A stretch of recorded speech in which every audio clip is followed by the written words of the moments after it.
So this is end of day. That's TP hit on NZDUSD by the looks of it.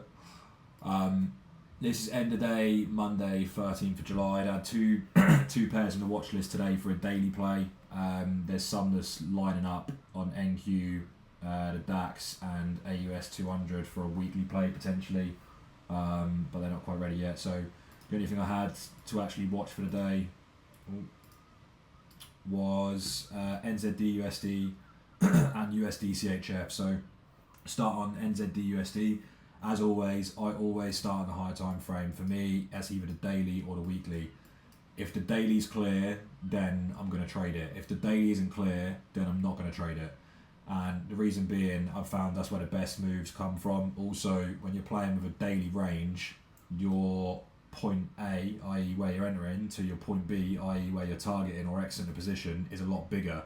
So you have more room to play with, which means you can typically hold trades for a little bit longer and get a higher risk to reward. So that's why I do that, and I just find the plays are a lot cleaner. So in terms of the the higher time frame for NZDUSD, you can see we've been pushing up for some time.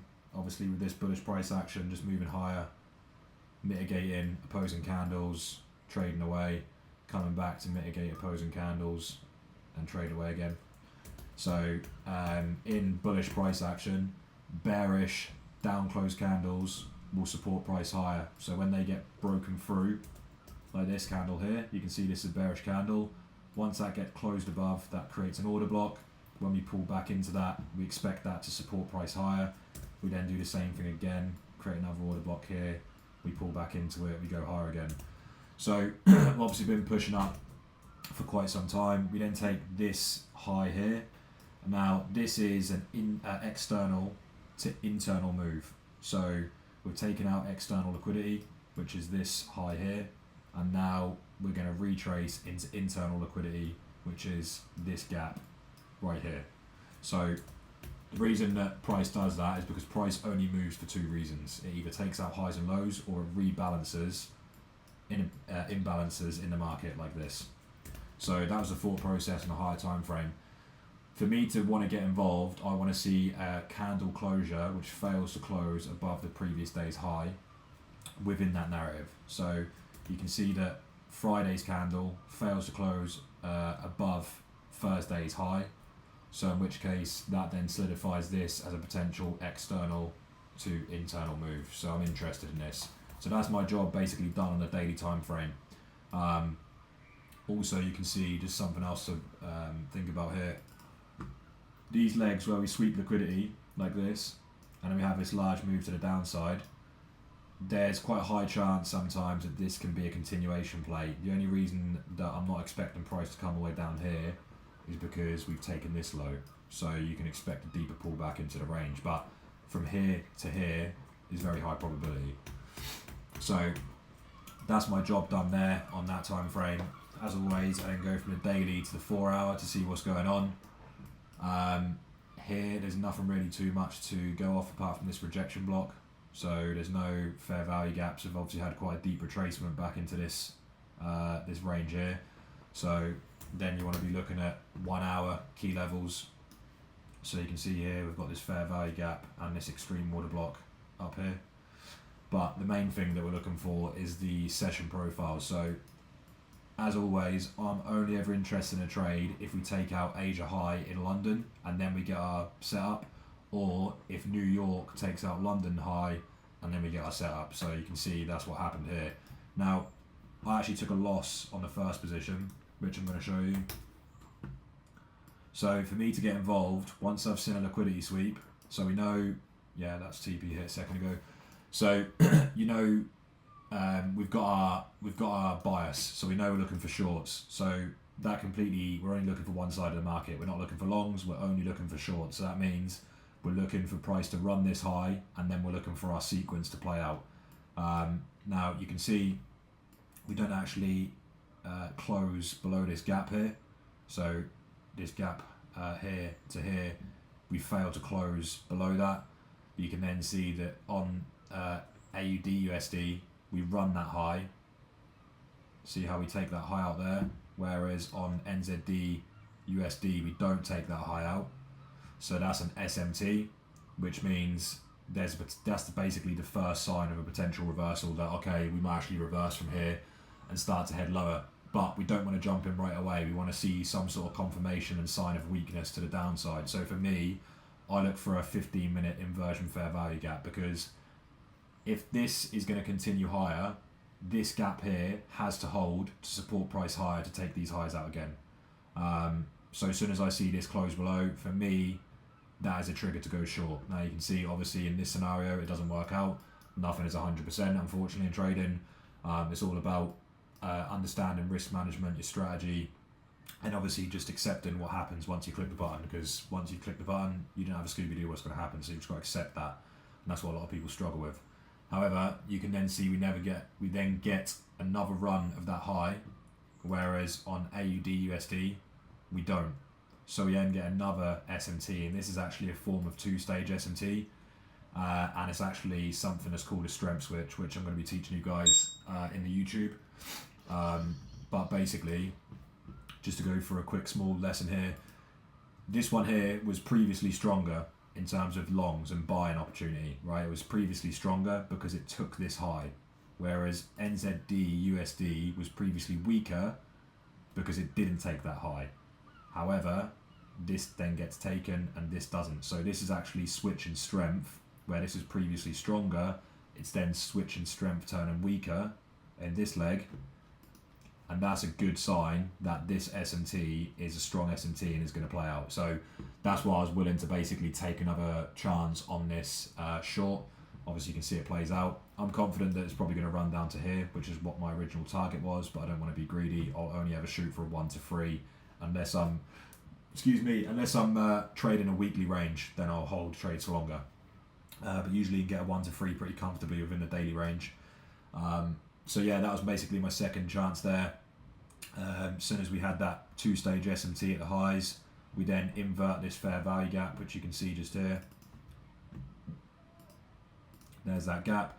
Yet again, if this is going to go higher, this gap has to hold and support price higher. So once we break and close below that gap, that's confirming that this SMT is going to run lower. For how long, we don't know, but that's why we use our higher time frame bias to sort of figure out where price is likely to head. So you see obviously there's 1 to 3 hit there. So lost 1% here, took a 3% win here, so 2% on NZDUSD for the day. And then yeah, basically it's got to be patient at that point. Obviously this is where a lot of people struggle, is with the holding of trades.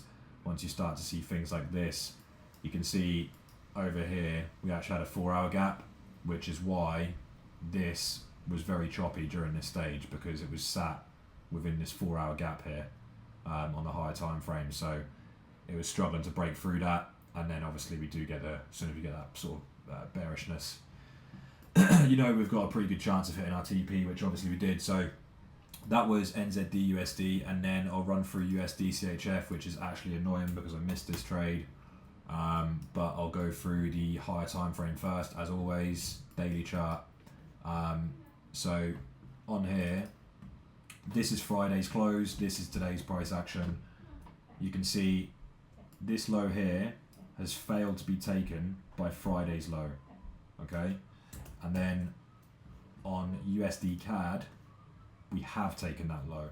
So that's the first stage cracking correlation right there, okay? So this is taking this low out. USDCHF isn't taking that low out. This candle, this is known as a PSP, which is a precision swing point. This candle then closes bullish, whereas on USD CAD, we close bearish. So we've now got a 2-stage cracking correlation at a key level, which is an old low.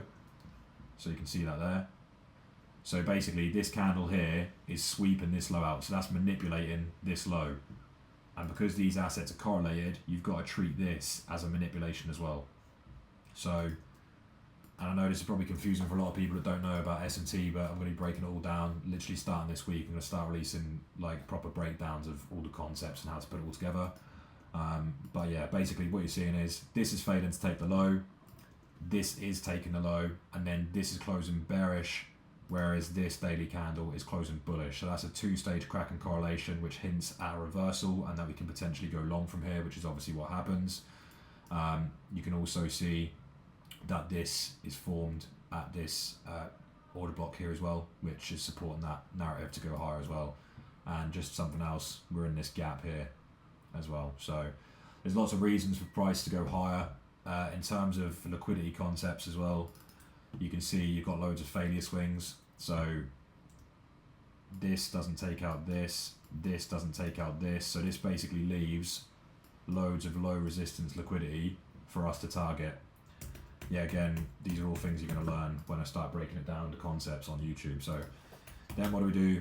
Same as always, go to the 4 hour, see what's happening.